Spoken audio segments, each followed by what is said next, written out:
First எல்லாத்துக்கும் 80வது சுதந்திர தின வாழ்த்துக்கள்.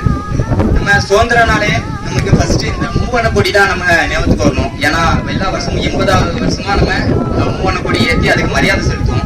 எதுக்கு அதை மரியாதை செலுத்தும் அப்படின்னு சொல்லி பார்த்தோம்னா, நம்ம சுதந்திரம் ஃபுல்லாமே நம்மளோட மூவண்ண கொடி அதுலதான் நம்ம ஃபுல்லாமே அடங்கி இருக்கு. அதுல 3 கலர் இருக்கும். அந்த கலரை பாத்தீங்கன்னா ஃபர்ஸ்ட் வந்து மேல உள்ளது சிவப்பு நிறம், சாஃப்ரான் கலர்மாங்க, குங்குமப்பூ கலர். அது என்னன்னா நம்ம நாட்டுக்காண்டி உயிர் நீத்த ஒவ்வொரு தியாகிகளுக்காண்டி நம்ம அதுதான் அதுக்காண்டிதான் அந்த சிவப்பு நிற கலரை வச்சிருக்கோம். நம்ம குஜிராம் போஸ் சொல்லி ஒரு ஆள் வந்து நம்ம நாட்டுக்காண்டி உயிர் நீத்தாங்க. அவங்களுக்கு வயது எத்தனை தெரியுமா? 18 தான். 1908 அவங்க நம்ம நாட்டுக்காண்டி, அதாவது நம்ம இப்போ சுதந்திரமா பாருங்க, இப்போ சுதந்திரமா பேசுறோம், இப்போ கூட்டம் போடுறோம், இதுக்கெல்லாம் முன்னாடி அனுமதி கிடையாது. ஆனா நம்மளுக்காண்டி இப்போ சுதந்திரமா இருக்கிறதுக்காண்டி அவரு தூக்குல தொங்கிருக்காரு. அது மட்டும் இல்லாம 1931 பகத்சிங் ஒரு ஆளு நம்மளுக்காண்டி தூக்குல தொங்கிருக்காரு. நம்ம இப்போ சுதந்திரமா இருக்கிறதுக்காண்டி நம்ம எங்கேயும் இப்ப நம்ம இந்தியால நம்ம எங்கனாலும் போகலாம், எங்கனாலும் போய் வசிக்கலாம், எங்கனாலும் போய் நம்ம வேலை செய்யலாம். அதுக்கு ஒரே காரணம் இவங்கலாம் உயிர் தியாகம் பண்ணதுக்குதான். அதுக்குதான் அந்த சிவப்பு நிறத்தை நம்ம யூஸ் பண்றோம்.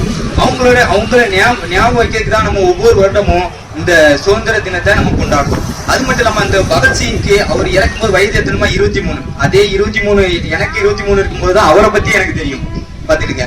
அதனால ஒரு 3வது கலர் பாத்தீங்கன்னா பச்சை நிறம். இந்த பச்சை நிறம் வந்து நம்ம இந்தியாவோட ஒரு வளத்தை பத்தி பேசுது.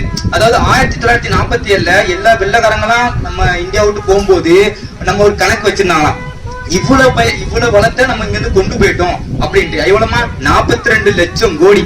அப்பவுமே ஒரு 60-80 வருஷம் முன்னாடியே 42 லட்சம் கோடினா பாருங்க எவ்வளவு இதை கொண்டு போயிருக்காங்க. இப்போ 200 வருஷம் முன்னாடி ஒரு ஆங்கில தளபதி ஒருத்தர் ராபர்ட் கிளைவ் அவரோட வேலை முறிஞ்சு பிரிட்டிஷ் போகும்போது அவருக்கு இருந்த சொத்து மதிப்பு 12 கோடியா. அதாவது 200 வருஷம் முன்னாடியே 12 கோடியா. அம்மா பாருங்க எவ்வளவு வளத்தை இங்க இருந்து ஒவ்வொரு அதிகாரிகளும் சுரண்டி எடுத்துட்டு போயிருக்காங்கன்ட்டு பாருங்க.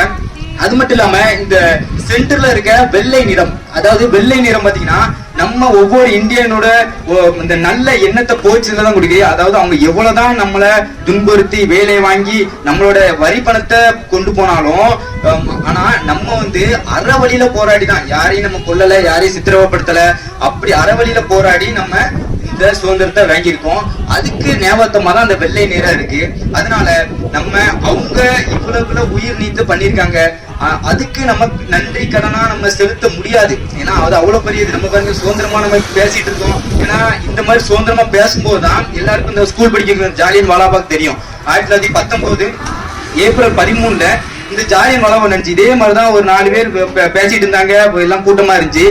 ஜெனரல் ஒரு டயர் வந்து துப்பாக்கி எடுத்து மொத்தமா சுட்டு தள்ளிட்டாரு. பாத்தீங்கன்னா 350 பேர் இறந்த அந்த ஸ்பாட்ல இறந்துட்டாங்க. நம்ம சுதந்திரத்துக்காண்டி அந்த டைம் போராடினவங்க 350 பேர் இறந்துட்டாங்க. ஆனா ரியலா கணக்குல வராது 1200 மேல் இறந்திருக்கலாம், இந்தியர்கள் இறந்திருக்கலாம் சொல்லி ஒரு கணக்கு இருக்கு. பாருங்க இவ்வளவு பேரு நம்ம சுதந்திரமா இப்போ இந்த கூட்டம் கூடி பேசுறதுக்கு, எங்கனாலும் போவதுக்கு, எங்கனாலும் போய் வேலை செய்யறதுக்கு, எங்கனாலும் எந்த கருத்தினாலும் சொல்லதுக்கு அவங்க உயிர் நீத்திருக்காங்க. அந்த உயிர் நீத்த இதுக்குதான் நம்ம இந்த சுதந்திர தினத்தை கொண்டாடுறோம். அவங்களுக்கு நம்ம நன்றிகரமா செய்ய முடியாது. ஆனா அவங்களோட கனவு என்னது? நம்ம எதிர்கால சந்ததி அமைதியான வாழ்க்கையை வாழணும், சுதந்திரமான வாழ்க்கையை வாழணும். அதுக்கு நம்ம இந்தியாவை நேசிப்போம், ஒருவருக்கு ஒருவர் மதிப்போடு நம்ம மரியாதை செலுத்துவோம். அது மட்டும் இல்லாம ஒற்றுமையோடு மனித நேயத்தோடு ஒரு நல்ல இந்தியனாக வாழ்வோம். நான் 80வது சுதந்திர தின வாழ்த்தலை தெரிவித்துக் கொண்டு உரையை